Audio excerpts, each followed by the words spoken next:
Okay, brilliant. So, go ahead, be my guest. Terima kasih Pak Jiko. Assalamualaikum warahmatullahi wabarakatuh. Waalaikumsalam warahmatullahi wabarakatuh. Yang saya hormati Pak Jiko dan teman-teman semua yang hadir di sini. Izin kami dari kelompok satu, yaitu saya Ukturiko, dan tim saya yaitu Bang Darusman, Pak Darusman. Di sini kami sesuai dengan tugas yang 2 minggu yang lalu yang diberikan oleh Pak Jiko, kami mengambil judul itu Secure Access Control System, Pak. Di mana sistem ini smart door lock berbasis IoT yang merupakan yang menggunakan RFID, yaitu kartu. Next, Bang Usman.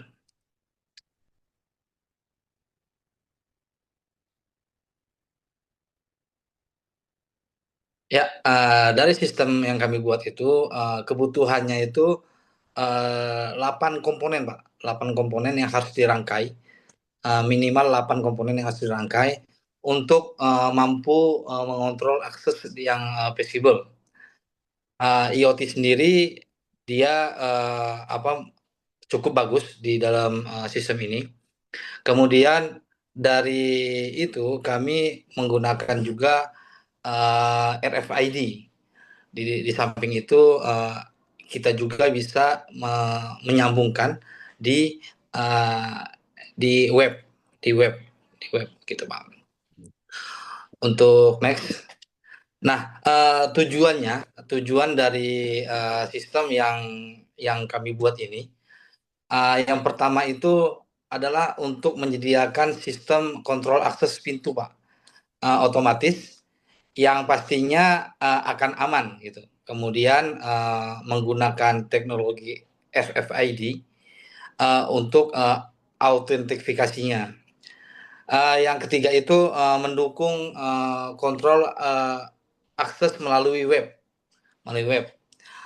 Yang keempat itu kami memodifikasi dengan visual dengan notifikasi visual dan suara melalui LED atau buzzer, yang dimana ketika dia sudah terinput ref ID-nya, dia akan memunculkan izin, yaitu kalau di traffic light itu warna hijau gitu kan. Tapi ketika dia belum terdaftar di ID di ref ID-nya, dia akan menolak itu. Yang itu tandanya itu kalau nggak salah merah, merah gitu. Diagram blok sistemnya yaitu uh, power supply, kemudian ada on off-nya untuk menyalakan alat. Di situ ESP32-nya menyala untuk beroperasi. Kemudian ref ID-nya kita input, lalu ESP2-nya akan memproses sinyal tersebut dan memberikan output berupa indikator seperti tampilan ini LCD, LED, dan buzzer. Nah, untuk yang tip 41 itu mengalirkan dan memutuskan tegangan untuk door lock pada jalur pertama, yang tadi tergantung pada sinyal yang diterima oleh RFID-nya. Gitu, Pak. Lanjut ke komponen yang seperti yang saya bilang tadi, bahwa kita memerlukan itu minimal 8 komponen. Dan ini adalah rincian komponen-komponennya. Dan yang lebih enak untuk menggambarkan itu di next slide, Bang Darusman.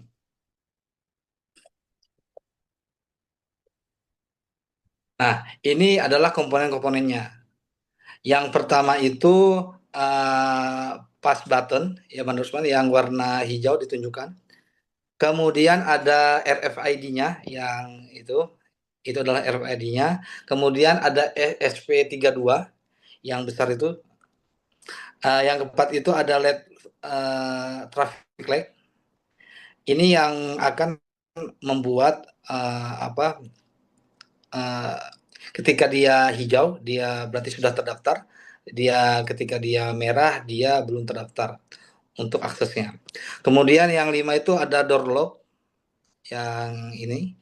Kemudian yang keenam itu ada saklar on off. Kemudian yang hijau itu adalah LCD display-nya. Next. Itu yang kirinya apa tuh? Yang mana, Pak? Yang kiri itu buat RFID-nya ya? Yang itu Yang kiri nomor 2 itu RFID-nya, Pak. pembaca RFID-nya itu berarti ya? Ya, ya untuk yang push. Yang paling bawah itu LCD-nya, Pak. Ya, oke, oke. Baik, baik. Nah, sini ya. Oke. Ya, ya. Nah, next.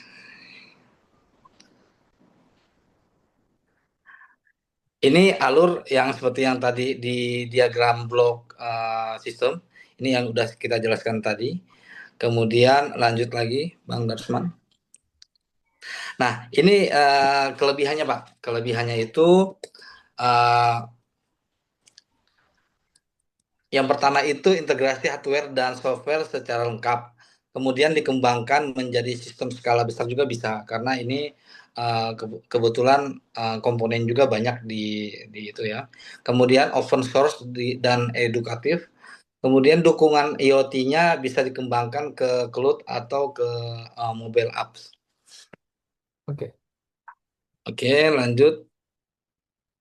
Nah, web interface ini bisa juga dengan akses SSD ID, uh, buk- kemudian dibuka di IP address. Nah, di situ kita bisa sediakan tombol kunci pintu atau bisa dibuka lagi. Dan statusnya itu real time, Pak.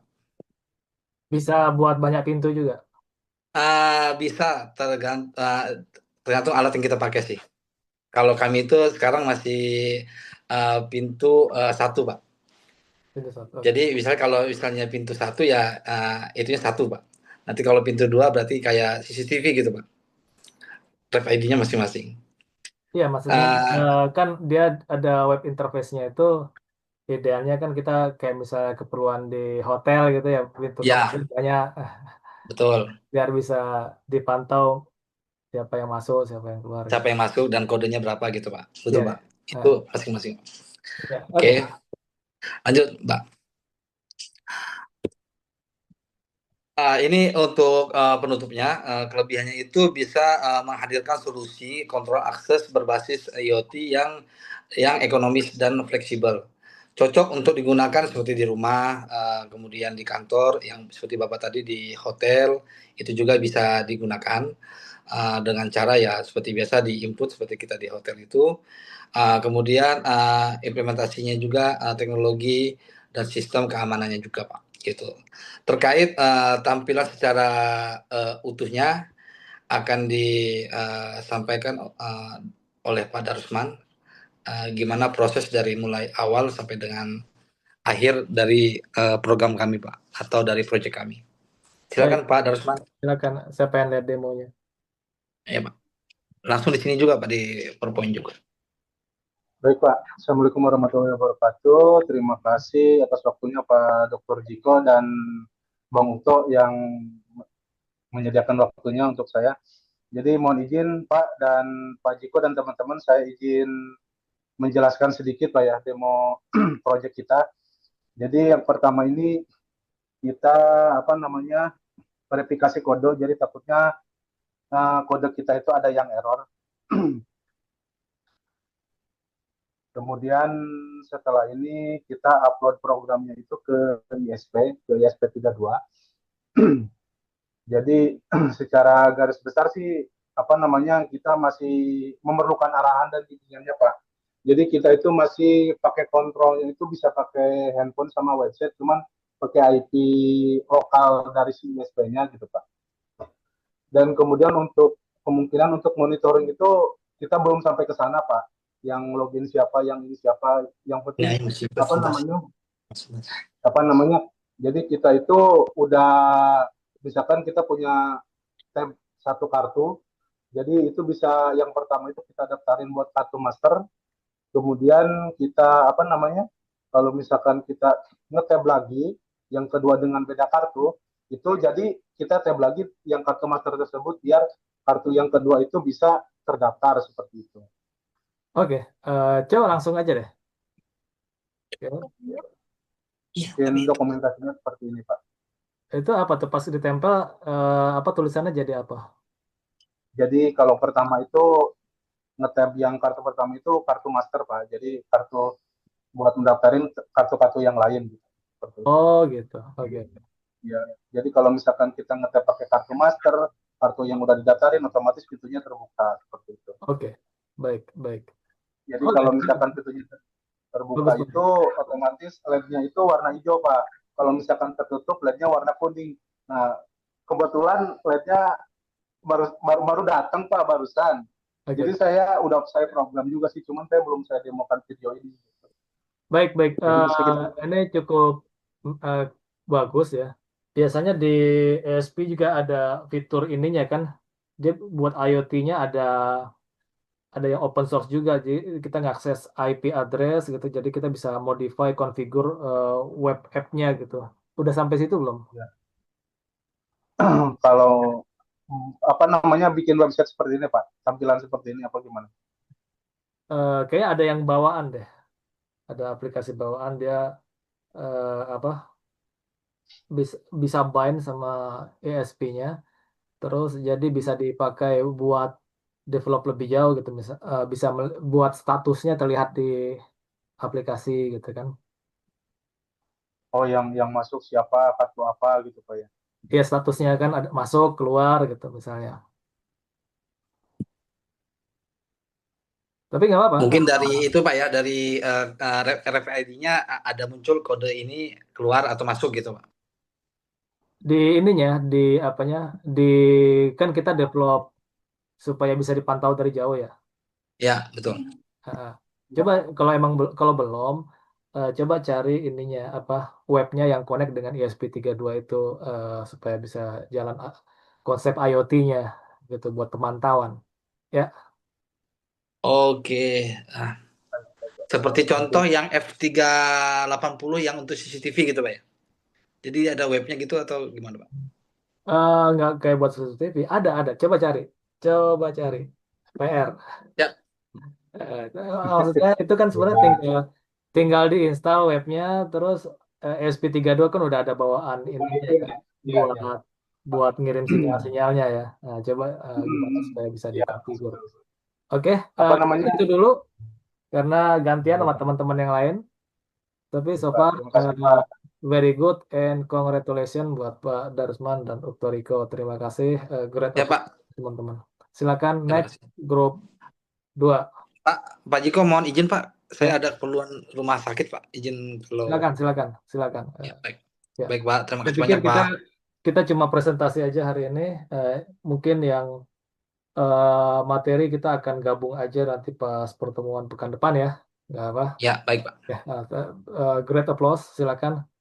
Eh, Next grup 2. Terima kasih banyak Pak. Ya, Terima kasih, Pak. Assalamualaikum warahmatullahi wabarakatuh. salam warahmatullahi wabarakatuh. Waalaikumsalam warahmatullahi wabarakatuh.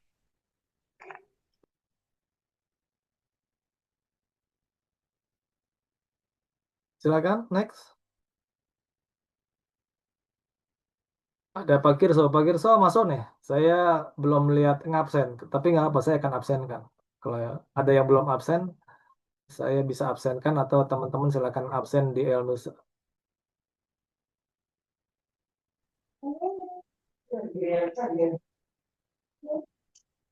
Oke, silakan. Assalamualaikum warahmatullahi wabarakatuh. Waalaikumsalam warahmatullahi wabarakatuh. Saya batasi waktunya 10 menit ya, udah sama demo. Oh, Nah, iya Pak. ya, Eh, eh, Terima kasih waktunya Pak. Untuk presentasi kali ini saya bersama dengan Pak Aryan Hidayat. Eh, Judul yang kami ambil yaitu IoT Based Smart Garage Door Opener using ESP32. oke. Sebelumnya kita disclaimer dulu Pak. Kemudian untuk apa mikrokontrol untuk mikrokontrol tersendiri kita belum pernah pegang Pak. Jadi ini yang pertama kalinya. Jadi kita belajar banget dari awal. No problem, Mas Kirso. Go ahead, nggak apa-apa. Terus latar belakangnya itu perkembangan IoT membuka peluang otomasi rumah. Masalah umumnya yaitu seringkali kita apa namanya membuka gerbang lupa, atau pas waktu misal dari luar mau masuk garasi itu karena hujan itu kadang-kadang mempersulit. Jadi solusinya itu kita coba tawarkan untuk sistem garasi pintar yang bisa dikendalikan dari ponsel menggunakan ESP32. Oke. Tujuan proyeknya yaitu membangun sistem garasi otomatis berbasis ESP32. Yang kedua, mengontrol pintu garasi melalui antarmuka web yang nantinya akan eh, menggunakan via smartphone. Yang ketiga itu menyediakan sistem yang efisien, aman, mudah dan mudah digunakan. Komponen saat ini untuk prototipe kita menggunakan ESP32, motor servo sama smartphone. Untuk skemanya mungkin Bapak Aryan bisa melanjutkan. Ya, baik, terima kasih Pak Kerso. Izin Bapak Dr. Ziko dan teman-teman. Ini saya akan menjelaskan skema di mana ESP32 ini terhubung dengan dua servo motor, di mana servo motor ini fungsinya untuk menggerakkan si garasinya, kiri dan kanan harus ditopang, supaya untuk menggerakkan open dan close-nya. Nah, di mana di ESP32 ini sudah include WiFi dan juga RAM-nya, memorinya itu sebanyak kurang lebih 8 MB atau 42 MB itu speknya saya lupa. Selanjutnya, next, Mas Kiko.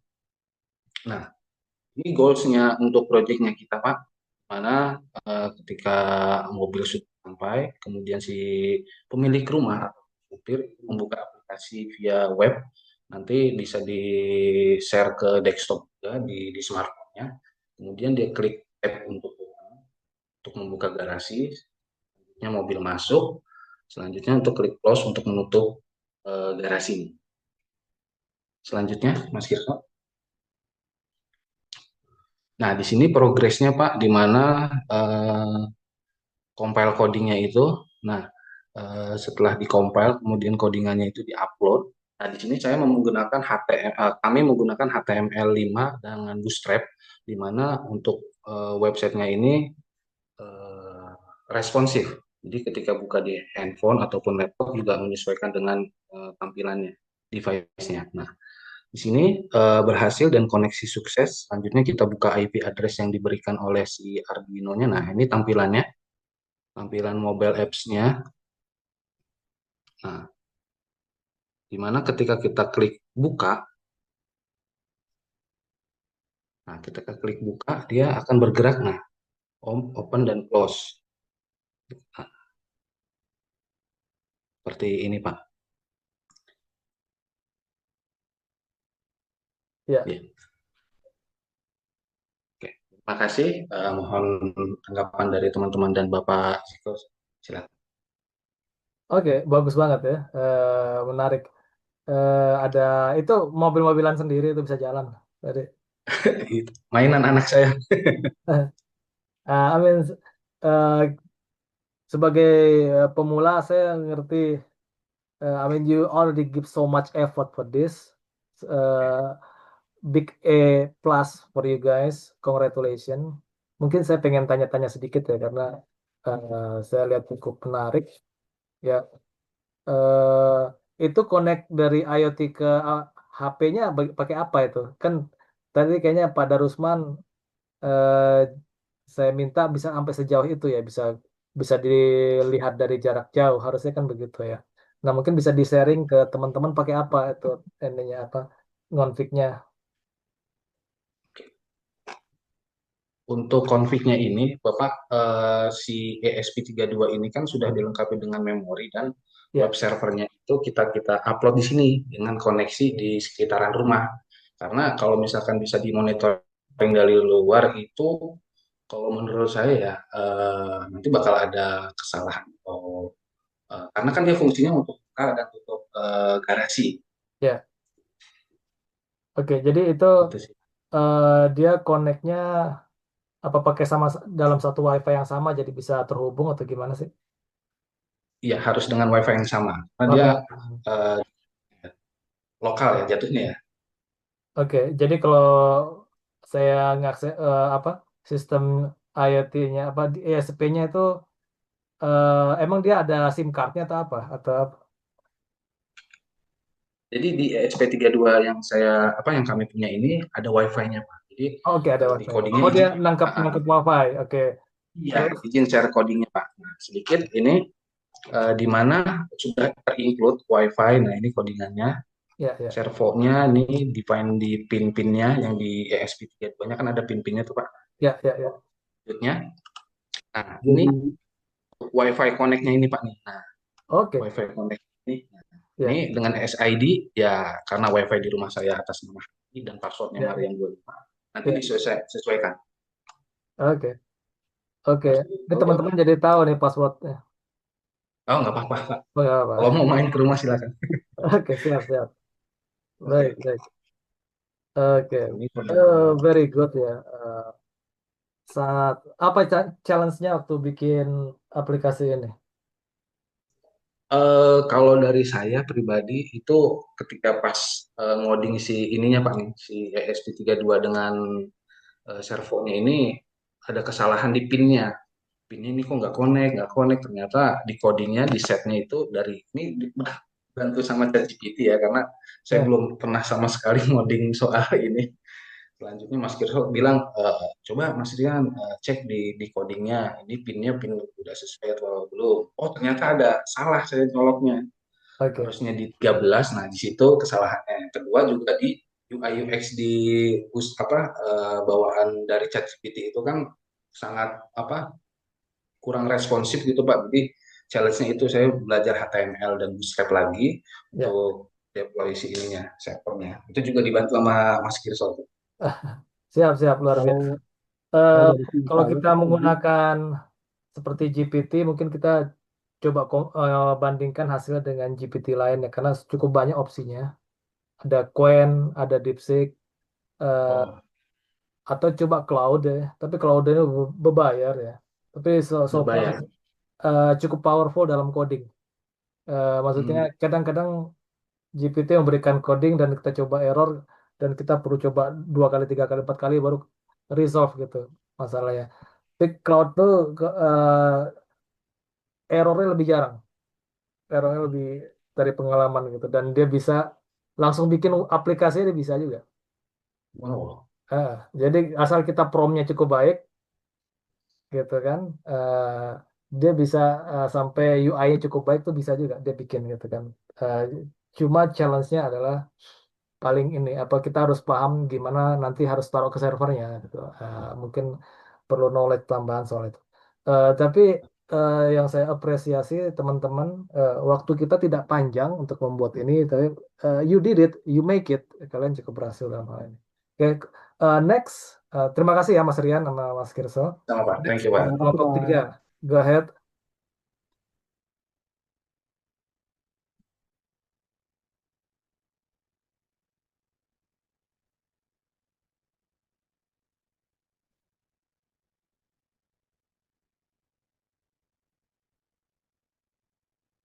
Ya, Mbak Novia, Mbak Vina ya, ada nggak?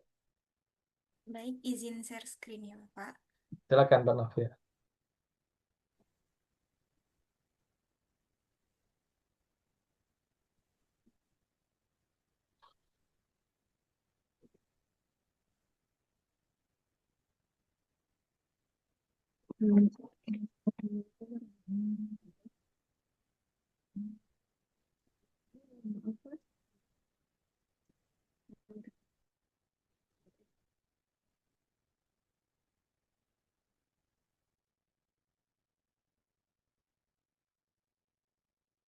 Dari kelompok tiga akan mempresentasikan.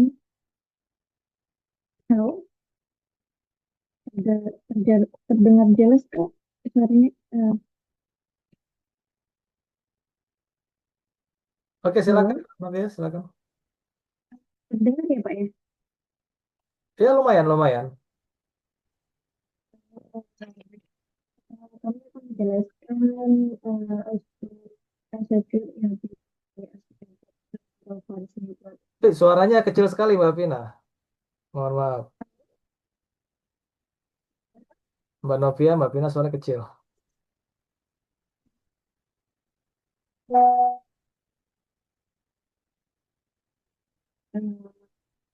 sudah Apa Oke, kendala speaker? Ya, nggak boleh dilanjutkan lagi. silakan. Ini meeting kita tinggal 10 menit, nanti kalau tahu-tahu mati masuk ke link ini lagi ya. Baik, Oke, silakan Baik, dimulai. Pak. Suaranya tapi kecil banget tadi.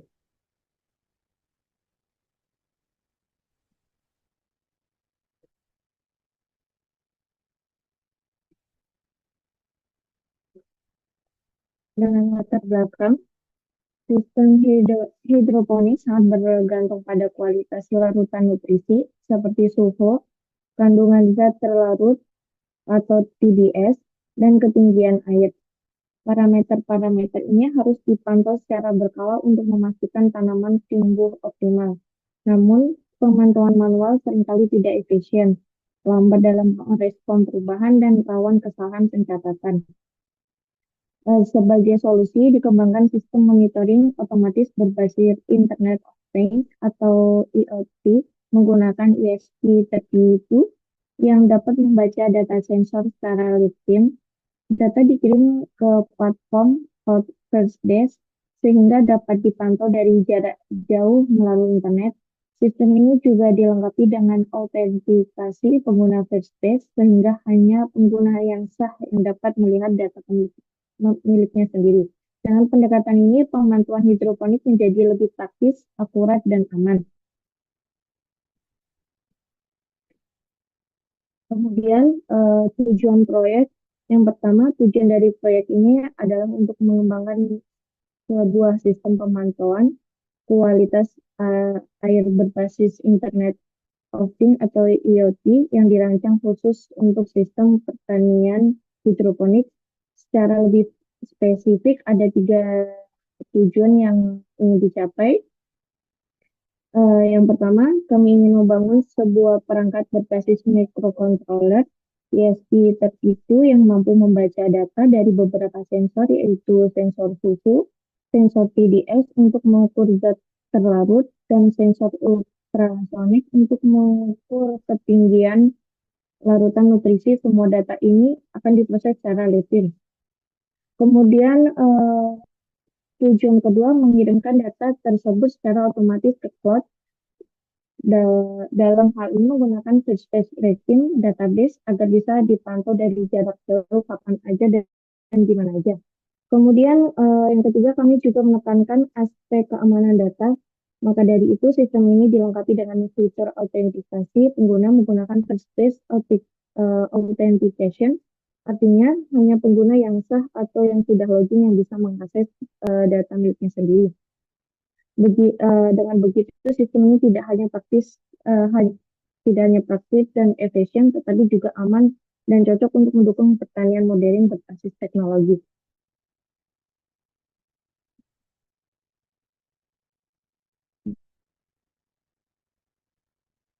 Untuk rangkaian skema diagram sistem, di sini diagram sistem pada gambar berikut. Di sini ada gravity TDS sensor yang digunakan untuk mengukur jumlah zat terlarut dalam larutan nutrisi. Kemudian ada ultrasensor untuk mengukur ketinggian air atau larutan, dan sensor suhu DS18B20 yang digunakan untuk membaca suhu larutan secara akurat. Ketiga sensor ini terhubung langsung ke microcontroller ESP32 sebagai pusat pengolahan data. Kemudian ESP32 akan membaca data dari semua sensor, lalu mengirimkan data tersebut melalui koneksi Wi-Fi. Selanjutnya, data dikirim ke Firebase Real-Time Database, yaitu platform cloud yang memungkinkan data tersimpan secara online dan dapat diakses secara real-time dari mana saja. Saya minta maaf, Sistem penetapan bisa nggak? Apa, pokoknya agak lemah. dipercepat ya, Pak. Baik, Pak. Lanjut aja, Kak. Bisa disetting nggak? Atau mungkin lagi pakai mikro apa ini kali ya, earphone, jadi suaranya bisa bergema gitu. Kalau misalnya dicepat Ini udah pakai earphone, Pak. jelek itu gimana? Nggak tahu. Tapi apa saya jadi kurang nangkep. Mohon maaf.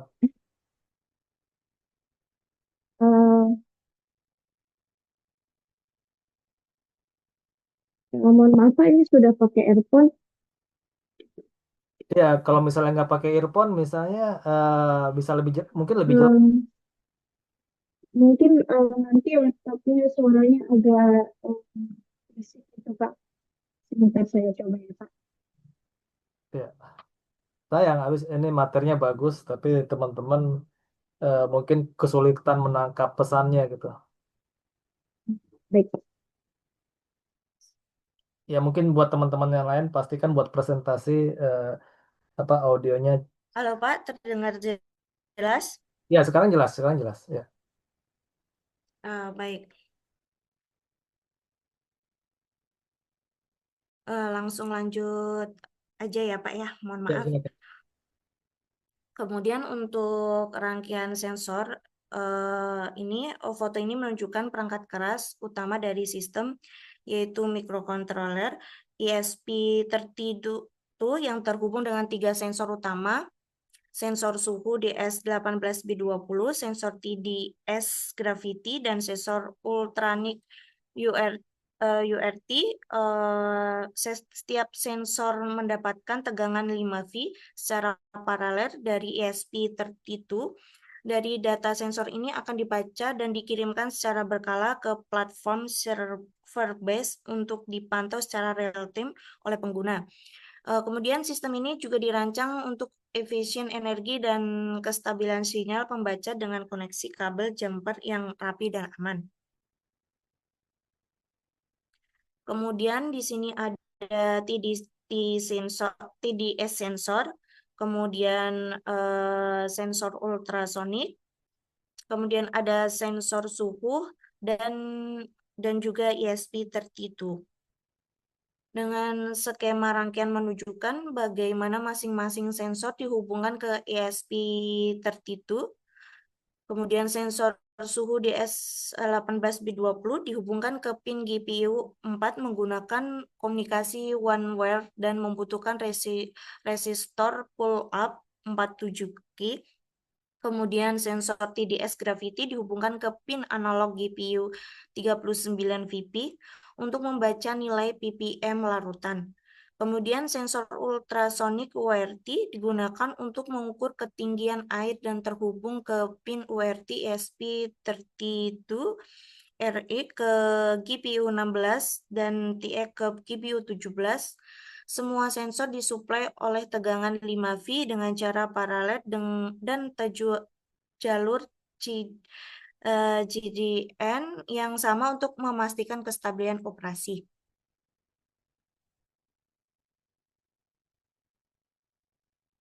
Kemudian dilanjut dengan Kak Novi. Mohon maaf Pak, tadi untuk kendala speakernya. No worries, nggak apa-apa.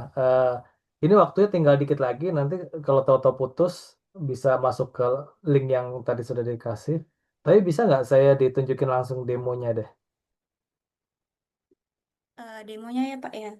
Iya, kalau boleh ya. Atau ada yang masih mau dijelaskan, silakan deh.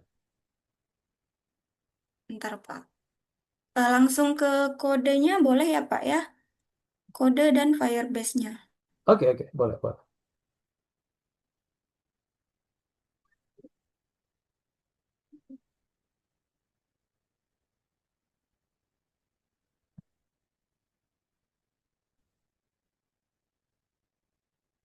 Ini untuk kode dari ESP32.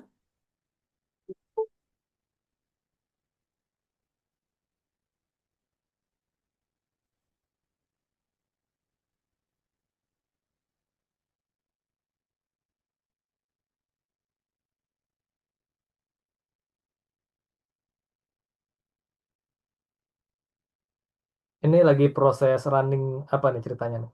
Bisa sambil diceritain mungkin. Koneksi Pak. Connect. Koneksi belum terkonek ya. Wifi-nya belum dihidupin. Hotspotnya. Baik, baik, baik. Saya excited banget.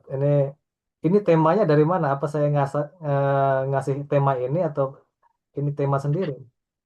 Eh, jadi kemarin kan temanya tentang saya ngambil yang smart home itu Pak.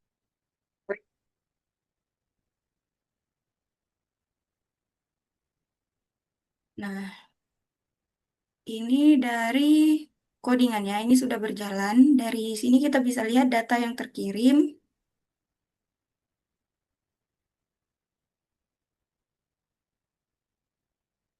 Gimana sih? Secara singkat bisa dijelasin dikit nggak, Mbak? Ini ceritanya apa yang terjadi di proses ini, Mbak? Jadi di sini itu saya sudah menghidupkan ESP Oke, dengan ini. Ini air nutrisi dengan ini itu sensor TDS dicelupkan ke dalam nutrisi, air nutrisi dengan sensor suhu. Lalu ini untuk sensor ultrasoniknya. Jadi misalnya ini ibaratkan tandon air ditaruh di atas ini untuk mengukur ketinggian air. ya, ya. Seperti itu. Nah, dari nilai sensor ini itu didapatkan di sini, terdeteksi di sini nilainya. Nah, Angkanya dari cuma nilai suhu ini, ya. Suhu sama TDS tuh adalah, suhu sama TDS itu adalah hasil dari sensor, ukuran sensor suhu, sensor TDS dengan sensor jarak itu dari sensor ultrasonik. oke, TDS adalah apa? Jadi TDS itu dia untuk mengukur larutan, kepadatan larutan yang terlarut gitu Pak. Jadi kan kalau Oh, di hidroponik itu kan dia ada larutan nutrisi A dan B. Jadi kepadatan nutrisi yang terlarut, oke. Acuannya ini nutrisi padat yang terlarut. ppm ya, ini ya, standarnya. Iya, Ya. Terus iya. fungsi Firebase-nya adalah, Firebase-nya itu dia untuk menyimpan data, Pak. Jadi kan kalau di Arduino ini di di Arduino-nya itu kita kirim datanya itu ke Firebase untuk dilakukan monitoring. Tapi kalau di project ini kan limitannya hanya sampai ke Firebase. Kalau bisa untuk project selanjutnya itu bisa dihubungkan, dibuatkan seperti aplikasi mobile. oke, yang Jadi datanya ngambil dari dari Firebase itu ya, Firebase ini kita bisa ambil datanya untuk ditampilkan. buat diolah di Iya, aplikasinya supaya datanya bisa ditampilkan. Oke, brilian. eh ini menarik banget. Saya nggak kepikiran proyeknya akan sampai sejauh ini ya, dan udah lintas bidang sampai ke hal-hal yang lebih related dengan semikol dan menggunakan sensor yang lebih lebih aneh-aneh. Apa yang paling challenging buat teman-teman berdua nih? dalam codingannya, Pak. Codingan Coding. dan rangkaian. Sebelumnya pernah melakukan coding dengan ESP32? Sebelumnya ISP 8266, Pak. Kalau Oh, 32 baru. 32 baru. 8266 itu kapan pernah Udah. ngoding pakai microcontroller itu? Waktu tugas akhir dengan skripsi, Pak. Oke, tegas akhir dengan skripsi ya. Oke, berarti sama microcontroller bisa dibilang sedikit banyaknya udah eh, agak familiar lah ya. Ada Ya, pin-pinnya sudah, di Pak. sana yang harus kita eh, apa kalibrasi dan modifikasi. Baik, terima kasih. Saya ucapkan selamat buat teman-teman. Eh, sekarang next kelompok 4 silakan. Mantap. Terima kasih, Pak. Ya,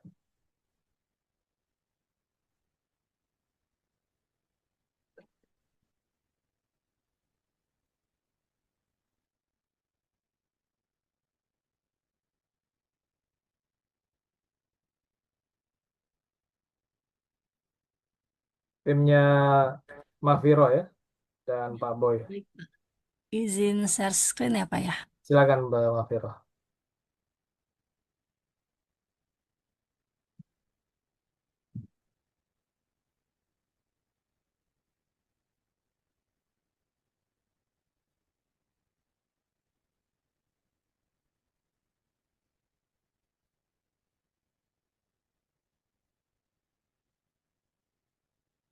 Baik, sudah terlihat ya Pak ya? Baik, baik. Wah, ini pakai WhatsApp nih. Siapa yang pernah pakai WhatsApp? Mbak Mafira atau Pak Boy? Pak Boy Pak. Pak Boy, oke. Orang network Iya, berarti Pak Boy ya. iya betul Pak. Luar biasa. Baik, Next, next. Go ahead, selamat, silakan. ya, selamat malam semuanya. Ya, Selamat malam Pak Ziko.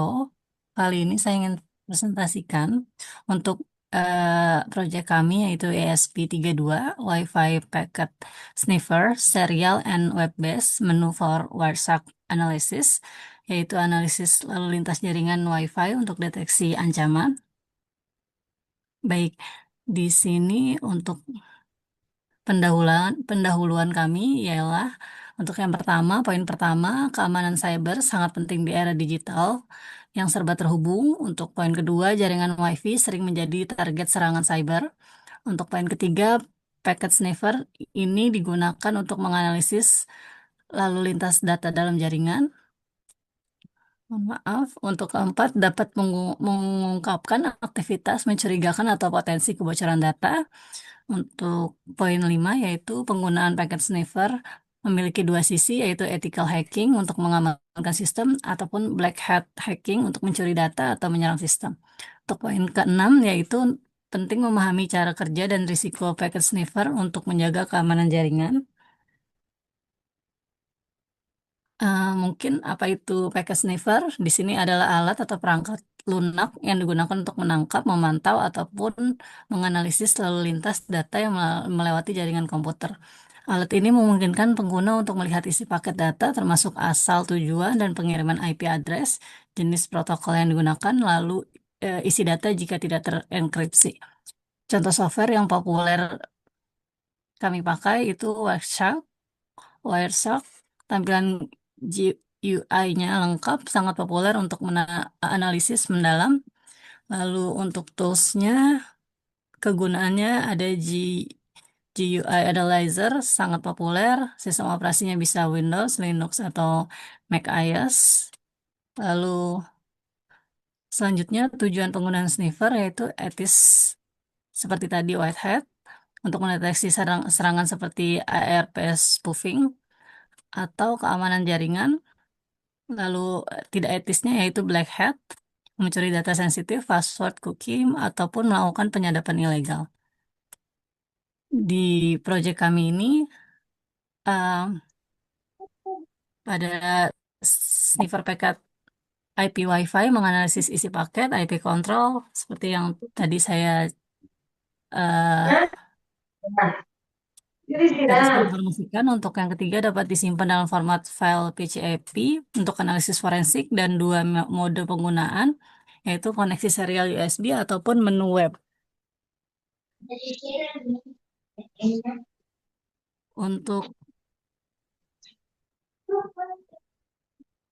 dari gambar di samping, ini merupakan diagram arsitektur sistem, yaitu untuk ESP32-nya di sini Wi-Fi Packet Scanner ini berfungsi untuk inti sistem untuk menyadap atau mencatat lalu lintas jaringan dari beberapa akses point, lalu akan terhubung ke HTTPS server, lalu disambungkan melalui laptop atau USB serial dan menu sniffer.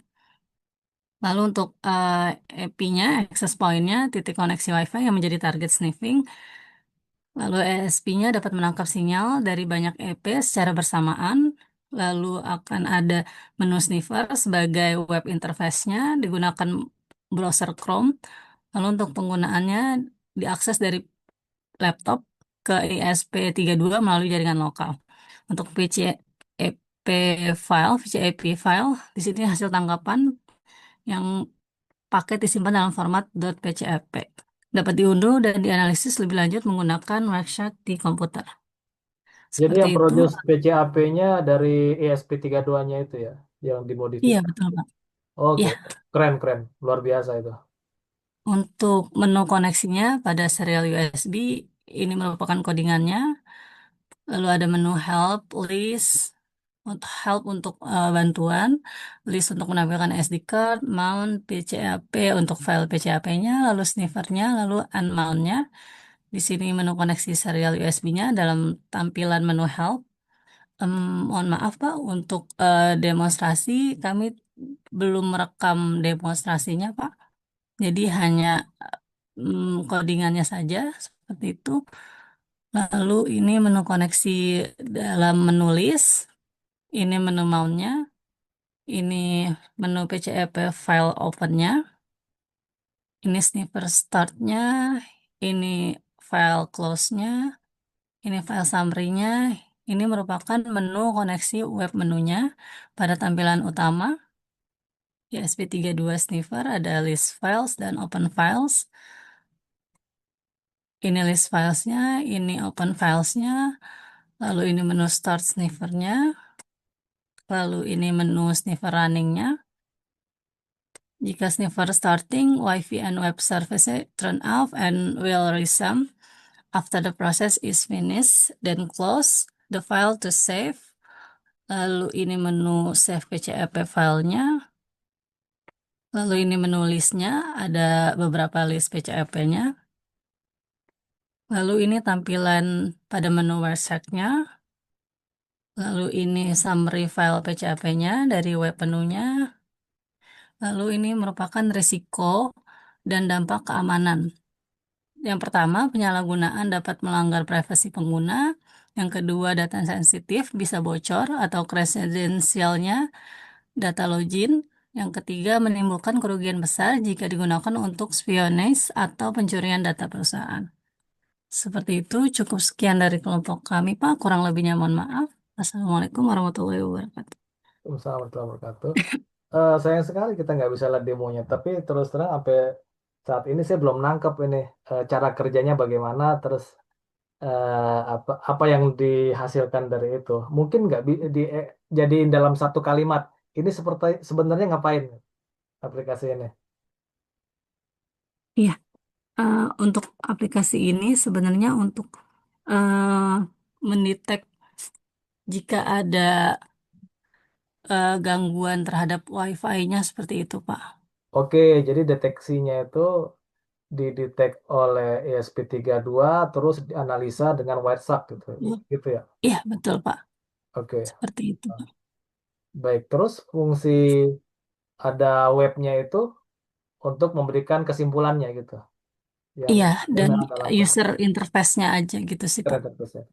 Ya, terlihat simpel tapi tidak simpel itu ya. Luar biasa ininya panjang itu. Saya nggak kepikir bisa bisa terwujud ya. Saya ucapin selamat ya buat teman-teman, buat Mbak Viro dan Pak Boy. Baik, terima kasih, Pak. Saya melihat teman-teman cukup struggle ketika berusaha mewujudkannya. Terus sampai akhirnya bisa gitu. Pernah kebayang nggak sampai akhir tahu-tahu bisa jadi gitu? Enggak sih, Pak. Ada pernah pengalaman coding seperti ini juga sebelumnya? Kalau saya kebetulan enggak sih, Pak. Kalau untuk arahnya ke coding Arduino ESP32 baru sih, Pak. Baru. Oke, I mean, at least all of you got insight about how to work with microcontroller dan the Terima power kasih, Pak. of our microcontroller that really helpful for us to create to implement many idea. So kita sudah lihat ide penggunaan ESP untuk semikel tadi kan ada Mbak Novia juga kan. Terus di bidang security oleh Pak Boy dan Pak Viro. Kemudian implementasi lebih jauh ke lebih praktikal ke arah kunci tadi ya. So saya ucapin selamat buat teman-teman. Terus saya tertarik dengan grup selanjutnya. Grup terakhir silakan go ahead bisa share screen. Ya, izin Pak Ziko, Ya. untuk grup 5 kita belum bisa present apa-apa, Pak. Karena dari sebenarnya ini lebih ke koordinasi kami sih, Pak. Mungkin saya perlu ngobrol lagi dengan tim, Pak, untuk bisa catch up ini sih, Pak. Oke, emang temanya apa? Masalahnya apa? Bisa di-share? Eh, Saya akan jadi kalau saya